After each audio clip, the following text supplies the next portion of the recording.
ছাৰবিদসকল ৰাজ্য চৰকাৰৰ অধীনৰ চৰকাৰী কৰ্মচাৰীসকলে গ্ৰেচুইটি পোৱাৰ বাট মুকলি হ'ল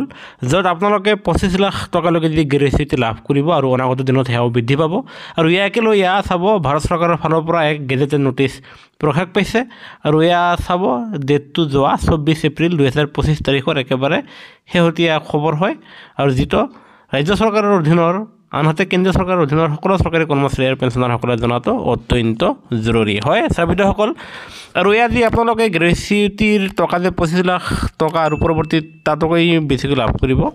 ইয়াকে লৈ বস্তুটো স্পষ্ট আছিলে আৰু যাৰ ফলত বিশেষকৈ কোৱা হৈছে যে NPSৰ অধীনৰ চৰকাৰী কৰ্মচাৰীসকলৰ গ্ৰেচুইটি দিয়াৰ বিষয়টো আপোনাৰ স্পষ্ট আছিলে যিটো এতিয়া আপোনাৰ নতুনকৈ সংশোধন কৰা হৈছে আৰু এই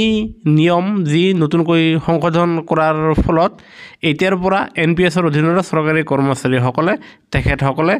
গ্ৰেচুইটি আপোনাৰ OPSৰ অধীনৰ চৰকাৰী কৰ্মচাৰীসকলে পুৰণা পেঞ্চনৰ অধীনৰ চৰকাৰী কৰ্মচাৰীসকলে যেনেদৰে গ্ৰেচুইটি গণনা কৰা হয় যেনেদৰে তেখেতসকলে গ্ৰেচুইটি লাভ কৰে ঠিক তেনেদৰে আপোনালোকে ইয়াতে চাব 3 নম্বৰ পইণ্টটো চাব য'ত কৰ্মচাৰীজনে যদিহে চাকৰি কালত মৃত্যু ঘটে নাইবা তেওঁ যদিহে অৱসৰ গ্ৰহণ কৰে আৰু নাইবা কিবা কাৰণত যদি তেওঁ চাকৰিৰ পৰা ৰিজাইন দিয়ে তেনে ক্ষেত্ৰত এতিয়াৰ পৰা NPSৰ অধীনৰ চৰকাৰী কৰ্মচাৰীসকলে গ্ৰেচুইটিৰ সুবিধা লাভ কৰিব আৰু সেয়েহে